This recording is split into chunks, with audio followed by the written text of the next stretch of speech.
안녕하세요, 로파잉입니다. 금요일 밤 10시 대한민국에서 가장 비싼 땅, 그리고 가장 화려한 거리인 강남도 못 버티고 있습니다. 10년 전 이 시간이라면 택시는 줄이 아니라 벽처럼 서 있었고 클럽 줄은 골목 끝까지 이어졌습니다. 술집은 웨이팅이 기본 30분 이상이었는데요. 하지만 지금은 텅 비었습니다. 2030 젊은 친구들이 현저히 찾지 않고 있으며 문 닫은 가게만 늘고 있습니다. 과거의 영광을 비웃듯이 비싸진 임대료에 강남역 인근 자영업자들도 무너지고 있습니다. 자연스럽게 웨이팅도 이제는 사라졌고 거리는 점점 활기를 잃고 있습니다. 하지만 뉴스를 보면 경제는 오히려 좋아 보입니다. 코스피는 오르고 삼성전자 주식은 더 오를 것으로 많은 분들이 전망하고 있습니다. 돈은 많은데 사람은 없는 걸까요? 경제가 좋아지고 있다고 하지만 거리는 죽고 있고 이건 단순한 불경기가 아니라 대한민국 소비 구조 자체가 완전히 바뀌고 있다는 신호일지도 모릅니다. 대한민국에서 가장 핫한 강남역도 불금에 사람이 없는 이유에 대해 한번 영상을 제작해봤습니다. 사실 강남도 이렇게 못 버티고 있다는 건 다른 지역은 더 심하다는 이야기입니다. 최근 내수 부진이 장기화된 가운데 회식 문화부터 외식 트렌드 급변이 더해지면서 외식업 전반의 위기감은 계속 커지고 있습니다. 자영업 중 가장 큰 비중을 차지하는 외식 산업이 흔들리면 그 충격은 지역 경제와 고용 전반으로 확산될 수 있습니다. 서울에서는 직장인 밀집 지역은 물론 2030 세대 사이에서 이른바 힙하고 가성비가 좋은 상권까지 어려움을 겪고 있고 위기 신호가 퍼지고 있습니다. 대표적인 상업지구인 강남구 폐업 점포는 2025년 2680곳이었습니다. 강남구가 가장 큰 폭으로 외식업 폐업이 증가하고 있고 4년째 폐업 점포 수는 오르기만 하고 있습니다. 신촌이나 홍대 상권이 무너지면서 마포구가 1등을 기록할 것으로 예상했지만 실제로 까보니 강남이 더 심각한 겁니다. 10년 전에는 1724곳이 폐업했지만 이제는 50% 이상 폐업률이 증가했습니다. 실제 현장 곳곳에서는 침통함을 넘어서 참담한 분위기까지 감지됩니다. 정부는 코로나19 사태 이후 다양한 소비 진작책을 사용하고 있지만 현재 최대폭으로 소비 심리는 감소했습니다. 한국은행에서 지난달 28일 발표한 지역경제 보고서 자료를 한번 봤습니다. 2025년 하반기 호남권을 제외한 수도권부터 동남권, 충청권, 강원권, 제주권까지 폐업률 증가세와 더불어 자영업자 수는 급감했습니다. 지난해 취업자 가운데 자영업자는 562만 명으로 2024년 대비 3만 8천 명이나 감소했습니다. 누적된 자영업자 수를 고려하면 불가피한 조정 국면이라는 측면도 일리가 있습니다. 현재 한국에서 신규 창업자는 아이러니하게도 고령 자영업자가 가장 많습니다. 한국의 외식업 트렌드는 다방면으로 빠르게 변화하고 있는데 적응 속도가 느린 고령층일수록 시장 변화 수용력이 떨어질 수 있습니다. 실제로 60세 이상 고령 자영업자는 전년 대비 3.2% 증가하며 타 연령대보다 훨씬 증가폭이 크고 빠른 경향이 있습니다. 고령자가 조기 퇴직 후 재취업하지 못해서 자영업으로 내몰리는 겁니다. 강남역 인근 이자카야를 운영하시는 사장님의 인터뷰 내용을 보니 금요일이나 주말은 이제 웨이팅도 없고 평일에는 손님이 아예 없는 날도 있다고 합니다. 강남역 인근 직장인을 대상으로 하는 일대 음식점에서는 저녁뿐 아니라 점심 손님마저 확 줄었다고 하나같이 말하고 있습니다.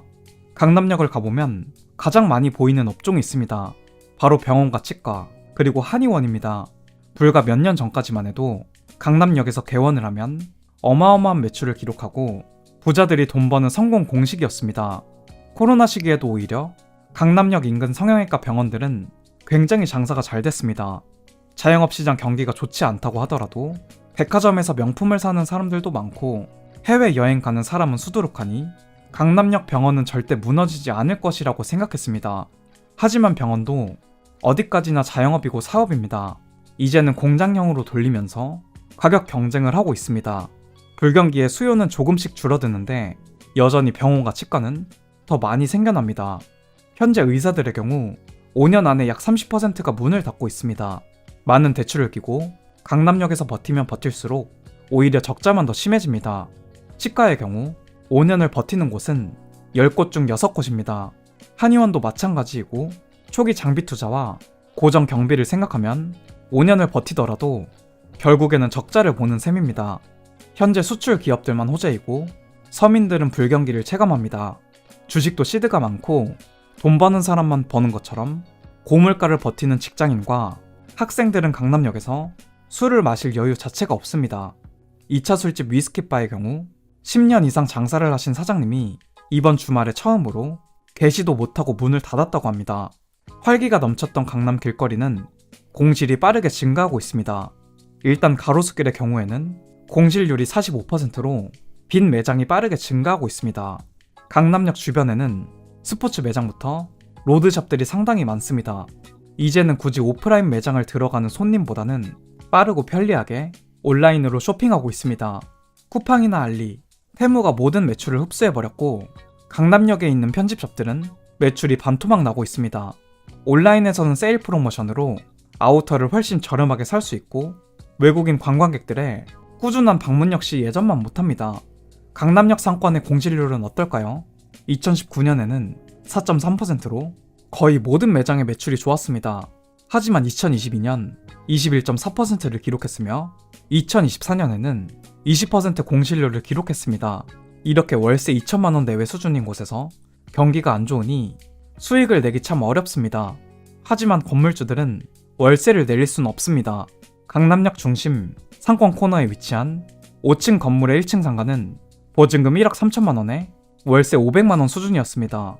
6평짜리 매장의 월세가 정말 어마어마합니다. 강남 주요 상권들과 비교했을 때에도 가장 비싼 수준인데 임대문의 또는 통임대라는 글씨만 적혀져 있습니다. 예전에는 높은 임대료와 권리금을 감수하면서 광고와 홍보 효과를 누리기 위해 기업이 플래그십 스토어 형태로 운영하고 있었습니다. 하지만 최근 경기가 어려워지며 기업 입장에서도 광고나 홍보에 큰 지출을 감당하기 어려워 활성화되지 못하는 상황입니다. 공실이 많아지면서 경매로 싸게 넘어가는 상가도 생기는데 현재는 심지어 낙찰도 안 됩니다.